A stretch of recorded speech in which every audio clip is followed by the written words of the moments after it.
It's time to get that truck moving. So what I'm talking about, there's a lot of guys, man, that have parked their trucks when the market was not in their favor. So it's a good opportunity to discuss that because I've been getting a lot of phone calls lately, man. Guys are seeing a shift in the market and they're looking to get back in the saddle and back on the road. I think that's amazing. So as these rates improve, it brings up this good topic for those who did stay on the road. And, you probably had those repairs that you've been putting a Band-Aid on the truck and, you know how to really fix it, but you just kind of been holding off for better times. Is this the time to get that done so it's out of the way? And when the market is really in your favor, you're not stuck on the sidelines watching everybody playing. Well, I think, man, those Band-Aids, I think in general, it's a bad idea. Good times, bad times, in different times. I think the consistency is the most important thing. And the Band-Aids can only get you like so far. I can use this example long time ago. The first trailer I ever bought. Yeah. So I bought a trailer, and obviously it had like mismatching tires of all sorts, probably like some recaps, some like really, really shitty tires. So now I'm pretty much swapping a tire every week. And I'm also trying to figure out mechanically what's wrong with the trailer. Because it got me in the loop because of the extremely inconsistent tire wear. I'm looking for mechanical problems and repairing all kinds of things, like for all kinds of money on that trailer. And I'm afraid to just put the new tires on because I feel like I'm going to put the new tires on and it's going to shred the new tires. Right. So I just keep in that cycle of buying used cheap tires. Yes, and man, like eventually everything was done on that trailer. Everything. There was nothing else that you can actually do other than buying a new one. And then like my trailer mechanic was like, man, did you consider new tires?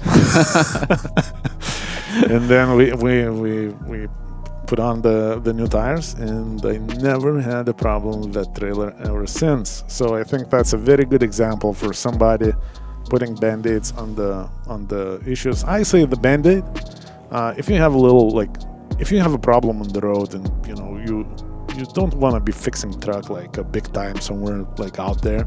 Yeah. So I think a little Band-Aid, maybe it's okay, just for you to get to your mechanic eventually and then get it fixed. But if your solution to the problem is like those half-ass fixes, I think it just maybe it's not a business for you, man. Like if I'm not lying to people and like my true opinion, like without any bullshit. Yeah. Man, like maybe you need to review your career choices. Maybe being a driver is a better option. Yeah, for sure. Because at the end of the day, you need to take care of your equipment. You gotta. I never seen somebody who is putting Band-Aids on the equipment succeeding. I actually had this one guy back in the day. He was an owner operator, and the company that we both worked at was fixing his trucks. That was some sort of deal to where he. So they have a mechanic on site, I guess. Something like that. So and also, if the truck would break down on the road, we would help him to fix the truck, and then we would deduct it from a settlement. Because I guess he had like 5 trucks or something like that, so it was like, I don't know, some sort of like very toxic deal. And eventually, I was very involved because I was dispatching those trucks. And eventually, it got to the point to where every time the truck breaks down, the guy just wants to put a Band-Aid, and he wants us to pay for it, the company. Yeah, but at that point, pays for it. Yeah. And at some point, those deductions are slowly getting out of control. Yes, he's getting a lot of money, but at the same time, he's losing a lot. He is just, deduct this, deduct that, and, then you start deducting. Can you break it down into 10 payments? It's not just like the whole amount. So a little by little, total money mismanagement. Just like, and I remember I'm talking to one of the drivers that had a blowout on the tire, and I was kind of helping him out through the repair, finding a shop and everything else. And I'm like, look, man, like you need to put like a new tire on it. He's like, yeah, but the Franco, he said like he doesn't want to do the new tire. He just wants me to get the used tire. And I'm like, man, this shit is getting old, man, because we changing tires like that week alone, probably 2 tires, and all he wants to do just to put bandaids. Eventually, it costed so much money, and the company had to tell him eventually no. He did not react it very well, because he already accounted for the company's money to fix his stuff. Yeah, but it bleeds into the operation. So if you're dispatching them and now you're changing 5 tires in 1 week, man, like how many times were you late? How many times for pickup delivery? Like losing loads, it just adds up, man. Yes, and the guy was, to give him a credit, he was a banker. So that was his investment of some sort, and he relied quite a bit on me, like, giving him some sort of advice. Hey, what do you think I should do here? What do you think I should do there? Like, we were making a lot of money because he did not get involved with the dispatching part. Yeah, but you were losing it at the other end, so... But at the other end, when it came down to his settlements and his deal with a company, his breakdowns on the road was totally mismanaged. And I'm like, look, man, you could have spent $4,000 and have a brand new rubber on this whole thing. And not lose time. And never worry about it again. But now we're losing over $1,000 every week in the rotten tires. This is what we're doing. Owner-operator partnership is very real. I got tons of guys who are making $4,000 take-home. Learn how you can do that by giving me a call at 863-342-5171. We are conveniently located in Lakeland, Florida. We are a Florida-based trucking company that is here to provide you resources to be successful. So once again, it's 863-342-5171. Yeah, so what do you think about this, right? We got a guy, he actually starts. He bought a new truck, so it's not a new truck, it's new to him. But used truck, good used truck. Comes with all recaps. However, there's actually a lot of tread on them. And he doesn't want them. But what do you think a guy should do at that point? Sell them, you're not going to get the money that it's worth, and get just regular, virgin tires, or run those out for a little bit, start saving up whatever it's going to cost you to get the new tires? What would you do in that situation? I don't know. I would say it depends on like how much money he has, because like with recaps, you can very, very quickly get to that same situation that I just was telling about. Right, but he's open to it. He was just a lot of tread on him. For example, if he has a lot of money, if he's financially strong and he can afford it right now, yeah, I would say take that rubber off, put it for sale if you have a place to store it.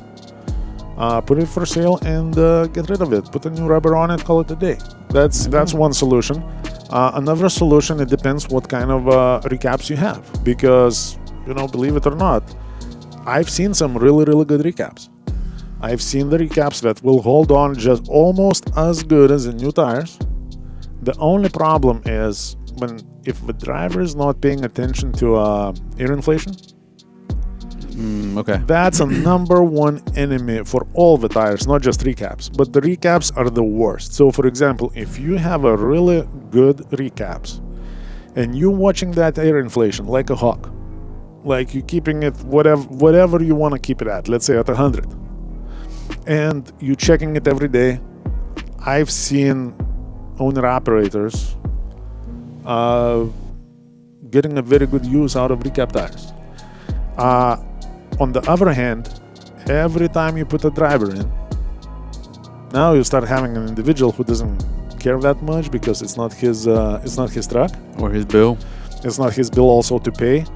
And I've seen situations to where owner-operator have a never-ending tire problem, kind of same thing as I had with my trailer back in the day.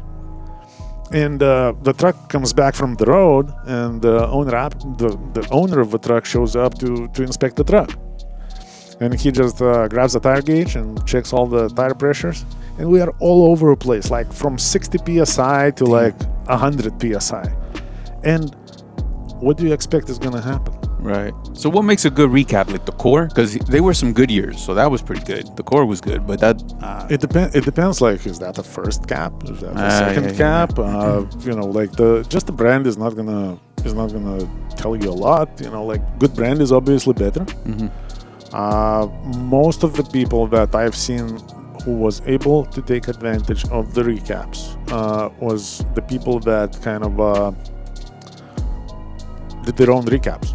Not in terms that we did it, but we would take it to the recapping company. Okay, they use their old core, meaning... Yes, okay, gotcha. and then we would run, let's say, virgin tires, and then all those virgin tires eventually would go too low, and then we would make recaps out of them and get another run out of them. Okay. Yeah. So that something like that is possible, but I think, you know, like, if these recaps look quality recaps, if there is no signs of like dry rot or anything like that, if a guy's diligent, that's at the end of the day, that's his truck, and if he's gonna be the one driving it, you know, the tire air pressure gauge is only what, like $10. You can probably get one for $5 on Amazon. Yeah.